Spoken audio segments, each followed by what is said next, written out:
வணக்கம். பரபரப்பு மீடியா செய்திகளுக்காக நான் நிரோஷன். ரஷ்யாவின் பிரைன்ஸ் விமான நிலையத்தில் அதிகாலையில் ஒரு பெரிய வெடிப்பு ஏற்பட்டது. அதைத் தொடர்ந்து ஒரு சக்தி வாய்ந்த இரண்டாம் நிலை வெடிப்புகள் பல ஏற்பட்டன. பொதுவாகவே ஒரு வெடிப்பை தொடர்ந்து பல வெடிப்புகள் ஏற்படுகின்றன என்றால் அந்த அர்த்தம் முதலாவது வெடிப்பு ஒரு ஆயுத கிடங்கில் ஏற்பட்டிருக்க வேண்டும்.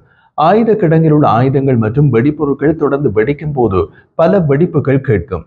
தாக்குதலுக்குள்ளானது ஒரு விமான தளம் அல்ல, அது ரஷ்யாவின் பிரைன்ஸ் நகரத்தின் விமான நிலையம்.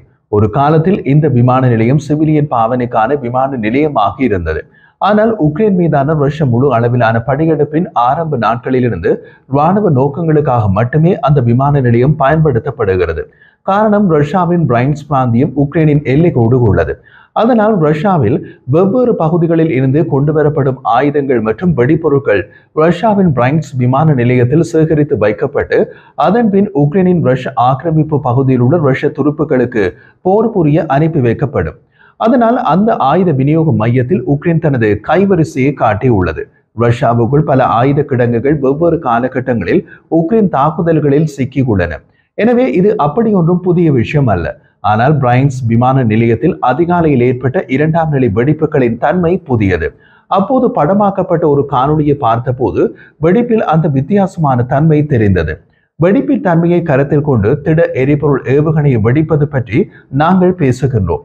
திட எரிபொருள் ஏவுகணைகள் வெடித்திருக்கலாம் என்று அந்த காணொலியை பார்த்து நாம் எப்படி கூறுகிறோம்?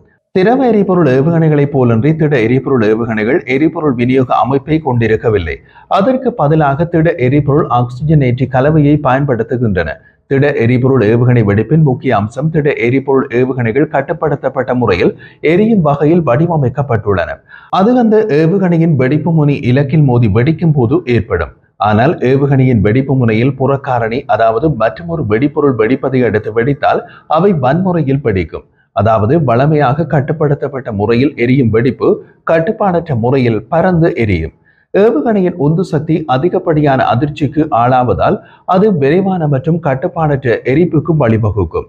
ஏவுகணையின் உந்து சக்தி கலவை ஒரு சக்தி வாய்ந்த வெடிப்பை ஏற்படுத்தும். அதிர்ச்சி அலைகள் ஏவுகணையின் துண்டுகளை சிதறடித்து மத்தாப்பு போன்ற ஒரு படலத்தை உருவாக்கும் மற்றும் அருகில் உள்ள கட்டமைப்புகள் மற்றும் பணியாளர்களுக்கு சேதத்தை ஏற்படுத்தும்.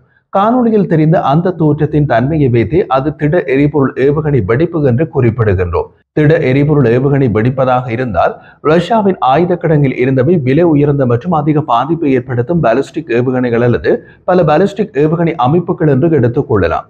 ஆளற்ற விமான தாக்குதல்களின் ஆபத்து குறித்து உள்ளூர் அதிகாரிகள் முன்னர் எச்சரித்திருந்தனர். வெடிப்புகள் நடந்த இடம் OSINT தளங்களால் விரிவாகவும் துல்லியமாகவும் அடையாளம் காணப்பட்டது. காட்சிகள் ஒப்பீட்டளவில் குறுகிய தூரத்திலிருந்து எடுக்கப்பட்டன, கிட்டத்தட்ட 350 முதல் 400 மீட்டர் தொலைவில். வெடிப்பின் மைய பகுதி விமான நிலையத்தின் தரை கட்டுப்பாட்டு கோபுரம், அதாவது ATC டவருக்கு அடுத்த மேடையில் இருந்தது. இந்த இடம் வான் பாதுகாப்பு அமைப்புகள், ஏவுகணைகள் போன்றவற்றை அடிப்படையாக கொண்டிருப்பதற்கு பதிலாக விமானம் அல்லது ஹெலிகாப்டர்களை ஏற்றுவதற்கு அல்லது இறக்குவதற்கு பயன்படுத்தப்படுகிறது.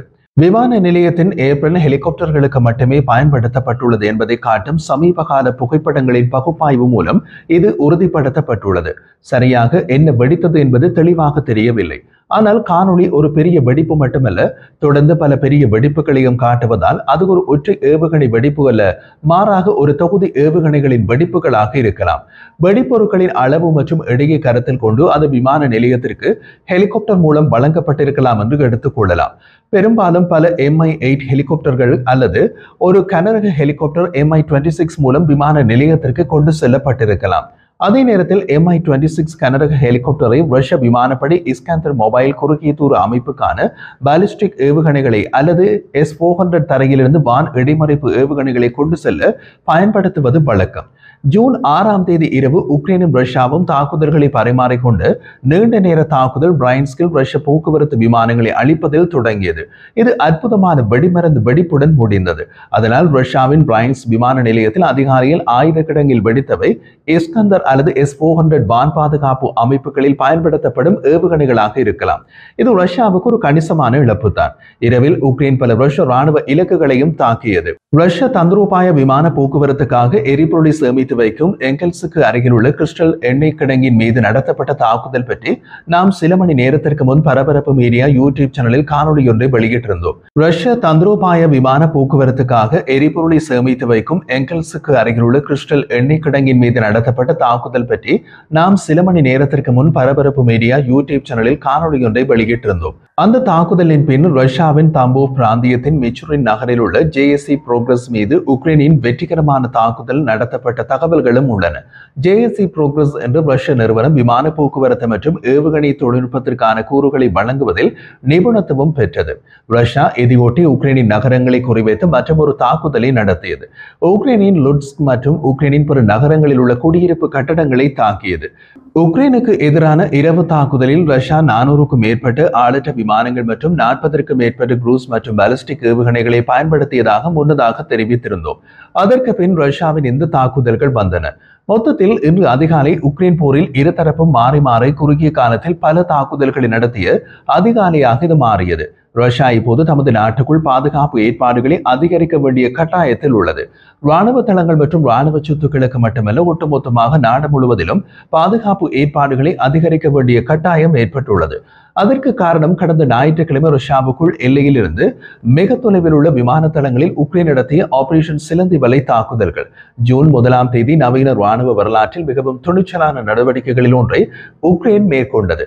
உக்ரைனில் இருந்து ரஷ்யாவுக்குள் கடத்தப்பட்ட ஆளற்ற விமானங்களின் திறன்களை பயன்படுத்தி 4 ரஷ்ய விமான தளங்களை ஒரே நேரத்தில் தாக்கி புட்டினின் குண்டுவீச்சு விமானங்களின் குறிப்பிடத்தக்க பகுதியை அளித்தது. சேதத்தின் முழு அளவு சர்ச்சைக்குரியதாக இருந்தாலும் ரஷ்யா குறைந்தது 13 தந்திரோபாய குண்டுவீச்சு விமானங்களையும் ஒருவேளை இன்னமும் பலவற்றையும் இழந்ததை திறந்த மூல சான்றுகள் ஏற்கனவே உறுதிப்படுத்தியுள்ளன. இந்த தாக்குதல் உக்ரைனின் ராணுவ தொழில்நுட்பங்களின் புதுமையான பயன்பாட்டை எடுத்து காட்டுகிறது மற்றும் வேகமாக வளர்ந்து வரும் ஆளற்ற விமான போர்க்கலையில் உலக தலைவராக நாட்டின் நிலையை உறுதிப்படுத்தியது. முக்கியமாக ரஷ்யாவுக்குள் ஆழமான சிக்கலான தாக்குதல் நடவடிக்கைகளை மேற்கொள்ளும் உக்ரைனின் திறனையும் இது அடிக்கோடிட்டு காட்டுகிறது. இது கிரெம்ளினை அதன் உள்நாட்டு பாதுகாப்பு நிலைப்பாட்டை தீவிரமாக மறுபரிசீலனை செய்ய கட்டாயப்படுத்தும். இது உக்ரைன் படையெடுப்பிலிருந்து ராணுவ வளங்களை உக்ரைன் போர் முனையிலிருந்து ரஷ்யாவுக்குள் திசை திருப்ப வழிவகுக்கும். உக்ரைனிய வட்டாரங்களின்படி ஆபரேஷன் சிலந்தி வலைக்கான ஏற்பாடுகள் 2023ஆம் ஆண்டின் பிற்பகுதியிலிருந்து நடந்து வருகின்றன. 100க்கும் மேற்பட்ட முதல் நபர் பார்வை FPV ஆளற்ற விமானங்களுடன் உக்ரைன் மாற்றியமைக்கப்பட்ட சரக்கு கொள்கலன்களை ரஷ்யாவுக்குள் எந்தவித தடுப்புமின்றி நகர்த்த முடிந்தது. பின்னர் கொள்கலன்களில் ஆளற்ற விமானங்கள் ஏற்றப்பட்டு ரஷ்ய விமான தளங்களுக்கு அருகில் நிலைக்கு நகர்த்தப்பட்டன. ஞாயிற்றுக்கிழமை காலை பச்சை கொடி காட்டப்பட்டது. ஆளற்ற விமானங்கள் தொலை தூரத்திலிருந்து இயக்கப்பட்டு அருகில் உள்ள ரஷ்ய குண்டுவீச்சு விமானங்களை தாங்க அவற்றின் கொள்கலன்களில் இருந்து வெளிப்பட்டன. இந்த ஆளற்ற விமான தாக்குதல்களில் குறிவைக்கப்பட்ட குண்டுவீச்சு விமானங்கள் ரஷ்யாவின் விமான போரில் முக்கிய பங்கு வகிக்கின்றன மற்றும் உக்ரைன் நகரங்களில் குரூஸ் ஏவுகணைகளை ஏவுவதற்கு வழக்கமாக பயன்படுத்தப்படுகின்றன. ஜூன் 1ஆம் தேதி உக்ரைனின் வெற்றி இந்த குண்டுவீச்சு தாக்குதலை முடிவுக்கு கொண்டு வராது என்றாலும் கிடைக்கக்கூடிய விமானங்களின் எண்ணிக்கையை குறைப்பதன் மூலமும் மீதமுள்ள தந்திரோபாய குண்டுவீச்சு விமானங்களை உக்ரைனில் இருந்து மேலும் தொலைவில் உள்ள இடங்களுக்கு ரஷ்யாவை பின்னகர்த்த வைப்பதன் மூலமும் உக்ரைனின் உயிர்களை காப்பாற்ற இது உதவும். ரஷ்யா முழுவதும் உள்ள இடங்களில் ஞாயிற்றுக்கிழமை உக்ரைன் தாக்குதல்கள் புட்டினின் உள்நாட்டு முன்னணியின் நிலைமையை மாற்றியுள்ளன. 3 ஆண்டுகளுக்கு முன்பு ரஷ்யாவின் முழு அளவிலான படையெடுப்பு தொடங்கியதிலிருந்து ரஷ்யர்கள் போரை வெகு தொலைவில் நடக்கும் ஒன்றாக பார்க்க பழகிவிட்டனர். அந்த பாதுகாப்பு உணர்வு இப்போது உடைந்து விட்டது. உக்ரைன் ரஷ்யாவுக்குள் ஆழமாக தாக்குவது இது முதல் தடவை அல்ல. போரின் பெரும் பகுதியில் உக்ரைன் தனது வளர்ந்து வரும் நீண்ட தூர ஆளற்ற விமானங்களை ரஷ்ய ராணுவ தளங்களையும் நாட்டின் எண்ணெய் மற்றும் எரிவாயு துறையையும் குறிவைக்க பயன்படுத்தி வருகிறது. சவரோ பிராந்தியத்தில் உள்ள எங்கெல்ஸ் விமானப்படை தளம் போன்ற ரஷ்ய விமானப்படை மையங்கள் பல முறை தாக்கப்பட்டுள்ளன.